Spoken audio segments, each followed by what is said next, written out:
What's going on, guys? This is Kaishro. Welcome back. So we are back with another video. On this video, we're going to cover the hottest and most sizzling news of the July 2024 OCG limit regulation ban list that is recently concluded just minutes ago, literally.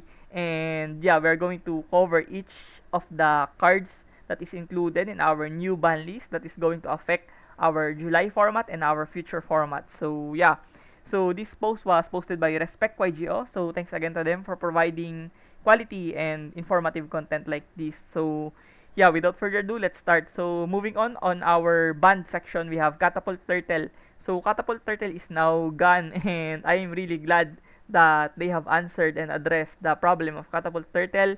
And Catapult Turtle is very dangerous right now in the current format because it is very much played on FTK decks, decks like Gimmick Puppet and Tachyon, the Galaxy Eyes Tachyon version. And those decks are very frustrating to deal against. And imagine that they're going to have one card OTK and FTK enablers using this Catapult Turtle, and that's very cancerous and toxic. And I don't really see the Catapult Turtle being very beneficial on the health of our game. I believe that it is unnecessary to have FTK and those kind of gimmicks in our modern Yu-Gi-Oh right now. So yeah, I'm really happy that Catapult Turtle is now gone. Next we have Kaiser. Kaiser Colosseum, goodness gracious. So yeah, Kaiser have been very controversial for the most part, especially decks like Tenpai and Salaman Great, Centurion. All of those decks can pretty much abuse the Kaiser Colosseum. Once they got hold of their board and they set up with Kaiser Colosseum, it's pretty much game over for the other decks and most decks, and doesn't even have any outs or any cards that could answer this on game 1 because the Cosmic Cyclones are on the side deck, the Pankrataps. So yeah, it's very unhealthy to see those kind of strategies going on in our format. It's like Mystic Mine, but yeah, kinda really pragmatic way of playing the old Yu-Gi-Oh and Stan Yu-Gi-Oh. So I think I really appreciate that Konami have addressed this one problem as well in our modern game. And next we have the limited section, no? The R1 section. First we have the Kirin. So Kirin is very much welcomed in our format right now. Many Pendulum decks could have advantages on playing this card. They could pretty much integrate this card and have a collaboration on their decks, and it could improve their ceiling, their resiliency, their effectiveness of using the Pendulum archetype. And I'm really excited for the Pendulum decks and Pendulum players right now that they could maximize the full potential of their deck using this Kirin. So yeah, I'm really happy to see this as well. And next we have Beatrice, the Eternal Lady of the Burning Abyss. And yeah, Burning Abyss isn't even relevant right now, but decks like Finsmith makes Beatrice very much saturated in the format right now. They could really abuse the hell out of this Beatrice, and I'm not really sure whether why Konami have put this card on R1. I believe banning this card is the correct way to deal with this card, and I'm not going to agree with the R1 Beatrice. It doesn't even make sense to me. And yeah, this card should have been gone. And Burning Abyss doesn't even have reps in the modern game. So I'm fine with Beatrice, even I am a Burning Abyss player myself. It is my first deck when I have ventured into competitive Yu-Gi-Oh! So yeah, I think it could hurt in my own feelings and emotions, but letting go of Beatrice is the correct way to deal with the Finsmith engine right now. Next, we have Little Knight into 1, no? So, I believe this is also correct. This is also what I have predicted along with the Kaiser Colosseum ban. And I have gotten 2 correct calls already on my prediction list. So, Little Knight 1, no? Very good hit as well, no? Considering that many decks like Rescue Ace, imagine Rescue Ace having the second copy of Little Knight, dodging everything, Imperms, Veilers, Ogres, anything that could hurt their setup, and their turbulence are very much fine and very much protected with the Little Knight, and it gives them so much grind game potential. And Little Knight is a hell of a card on its own. It's a very busted card, so I'm really excited that we're now going to see one Little Knight only in the extra deck, and other decks like Labyrinth and Finlinks and even Voiceless Voice can capitalize on having two copies of Little Knight, it definitely gives them immense value for grind game, and yeah, they could pretty much stall out games due to how impactful the Little Knight is on minuscule and yeah, kinda simplistic game state. And next we have Snake Eyes Ash. I'm not really sure why I haven't seen Poplar on the R1 section. I believe Snake Eyes Ash to 1 and Poplar to 1 would put a great deal amount of damage for the Snake Eyes.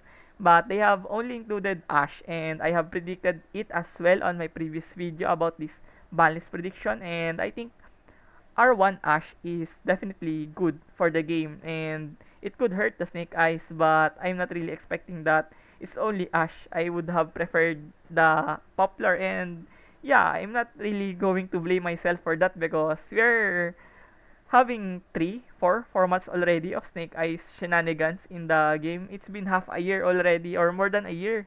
I'm not really fascinated by the fact that Snake Eyes is very much played on a very prolonged period of time, and it's very unhealthy for the game. It's been like the Tier Elements 2.0 at this point, but it is less busted. But yeah, I think Snake Eyes Ash to 1 is going to be a decent hit on Snake Eyes. Next, we have number 40. I'm not really sure if this is going to affect any changes in the format. I'm not really a fan of this card, and I'm not really knowledgeable on the capabilities and full potential of this card because I haven't played the game once this card got banned, and I do believe that it could strengthen XYZ decks, but I'm not really sure if it's meta defining to a certain extent. And next we have Sangen Summoning, and Sangen Summoning, of course, Tenpai players would be dismantled and yeah, very much fed up with this hit, and Sangen Summoning is very toxic. I'm a Tenpai player myself, and I really do agree with this hit. I predicted it is going to be on R2, but it's now R1, and I'm really happy as well in a certain way that many people are going to overcome their PTSD or trauma against Tenpai, and Tenpai Dragon is very much played in all over Asia, considering that it's budget and very easy to use, kinda easy to use, no, for the meta right now, and also user friendly as well. So the deck has everything and very gimmicky as well because they tend to go second. So it can really shake up the format, and I think Sangen Summoning to 1 could put Tenpai into a very tricky spot. Whether they would still perform, I'm not really sure. We're going to see. Maybe Tenpai could still be a decent deck, but not as powerful as before. Next, we have Summon Limit going into 1. I'm really glad that they have made this happen. I also predicted this to happen. Summon Limit to 1 and also Anti-Spell to 1, but only Summon Limit. And it could be a huge deal for the side decking part of the game. Summon Limit is very much toxic on boards like Snake Eyes, Finsmith, and other decks like Fire King, Snake Eyes, and even Voiceless Voice. Imagine sitting on all of their negates, interruptions, disruptions, and follow throughs, and they still have summon limit to floodgate you. That's very annihilating and very obscure way of winning the game, and I'm not really a fan of that interaction, and it definitely cancels out the interaction within this game. So yeah, I think floodgates like summon limit is kinda unhealthy in our game right now. So yeah, and next we have the semi-limited bunch of Dragon Ruler E-Drugs cards in our list here. First with Blaster. So Blaster could definitely help some Fire Shenanigan decks, and other decks could also benefit from having Blaster. Other Rogue decks could definitely benefit from it, and I'm really excited to see whether Blaster would be integrated into such decks. But for now, I think it is fine on semi-limited. Next, we have the Earth one of Dragon Ruler. I forgot the name. But yeah, I could bring value towards Earth decks, and I'm not really sure whether Adamantipator or other Earth good stuff could abuse this card. I'm really unfamiliar with that note, but yeah, I think it's fine right now. Next, we have Tidal. Yeah, Tidal into R2.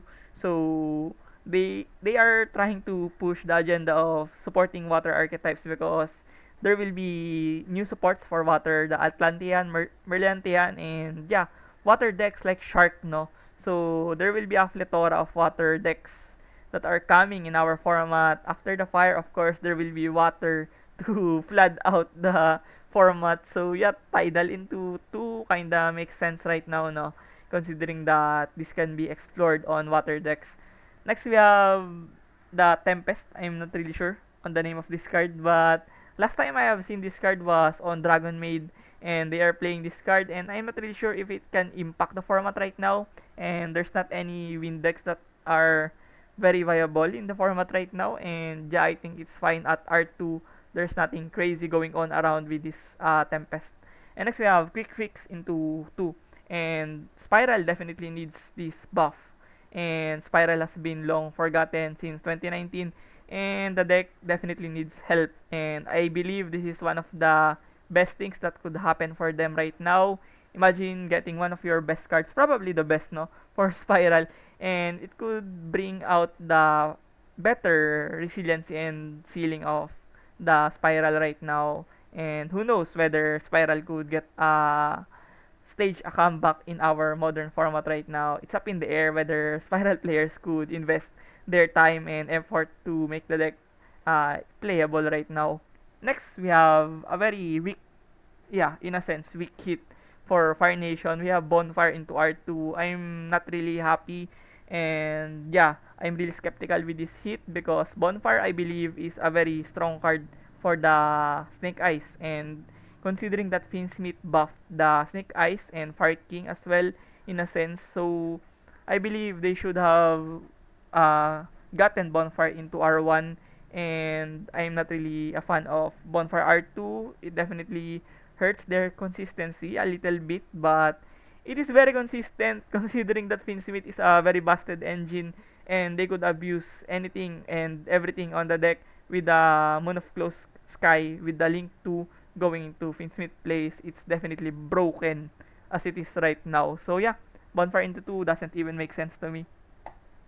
Next, oh, by the way, we have a Flash Fire errata, no, on R1. So they have errata the effect of Flash Fire.